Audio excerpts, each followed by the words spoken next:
Hi friends, welcome to our channel. Friends, இந்த வீடியோவில் பார்த்தீங்கன்னா நம்ம புறாக்களை இனிஷியலாக நம்ம ஃபஸ்ட்டு எப்படி ட்ரைனிங் பண்ணலாம் அப்படிங்கிறதுக்காக ஒரு சின்ன வீடியோ போட்டுருக்கிறேன். நிறைய ஃப்ரெண்ட்ஸ் கேட்டிருந்தாங்க இந்த புறாக்கள் ட்ரெயின் பண்ணுறது எப்படி, ஏன்னா பண்ணும்போது நிறைய புறாக்கள் தவறிடுது, மிஸ் ஆகிடுது அப்படின்னு சொல்லியிருந்தாங்க. அதுக்காக ஒரு சிம்பிளாட்டு ஒரு காணொலி. சரிங்களா? என்னென்னு பார்த்தீங்கன்னா, இந்த மாதிரி வலைக்கூண்டில் நம்ம வந்துட்டு ஒரு 3-5 நாள் வரைக்கும் இந்த புறாக்களை நம்ம போடணும். ஸோ டெய்லி போட்டாச்சுன்னா அந்த சில புறாக்களெல்லாம் டீஹைட்ரேட் ஆகிடும். ஸோ ஒரு நாள் கூண்டில் போட்டுட்டு அடுத்த நாள் வலை கூண்டில் போடணும். அப்படி மாற்றி மாற்றி போட்டாச்சுன்னு சொன்னால் பெட்டராக இருக்கும். ஸோ கொஞ்சம் அந்த மாதிரி 5 நாள் போட்டதுக்கப்புறமா இப்படி வெளியே வச்சுட்டு, வெளியே 2-3 சிறகு வெட்டு புறாக்களை விட்டுட்டு இந்த கூண்டை திறந்தாச்சுன்னா புறாக்களெல்லாம் வெளியே அப்படி உட்காந்துரும். சரிங்களா? அதுக்கப்புறமா நம்ம விரட்டி விடணும். சும்மா லேசாக கையை அசைச்சு இது பண்ணாலே பறக்க ஆரம்பிச்சிடும்.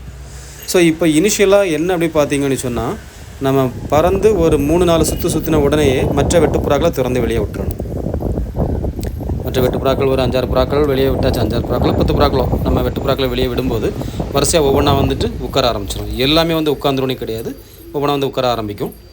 ஸோ நம்ம வந்துட்டு வெயிட் பண்ணி இருந்தாச்சுன்னா அதுவே வந்து உட்காந்துரும். சரிங்களா? பயப்பட வேண்டிய தேவையில்லை. இதில் சில இடத்துல சத்திரியில் தான் புறாவை போட்டு ட்ரைனிங் பண்ணியிருப்பாங்க. அப்படின்னு சொன்னால் அது சத்திரியில் உட்காரும். பயப்பட வேண்டிய தேவையில்லை.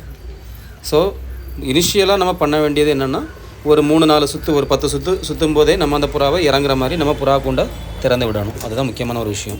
சிலவங்க முதல் நாள்கள் ரொம்ப நேரம் பறக்கட்டும்னு சொல்லி விடுவாங்க. அந்த மாதிரி விடக்கூடிய புறாக்கள் தான் ரொம்ப ஹைட் ஏறிடும்.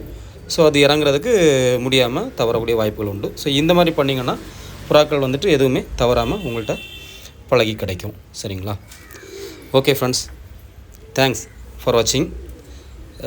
நீங்களும் இதை ட்ரை பண்ணி பார்த்துட்டு என்னென்னு சொல்லி கமெண்டில் சொல்லுங்கள். ஓகே ஃப்ரெண்ட்ஸ், லைக் பண்ணுங்கள், ஷேர் பண்ணுங்கள், கமெண்ட் பண்ணுங்கள். தேங்க்ஸ் ஃபார் வாட்சிங்.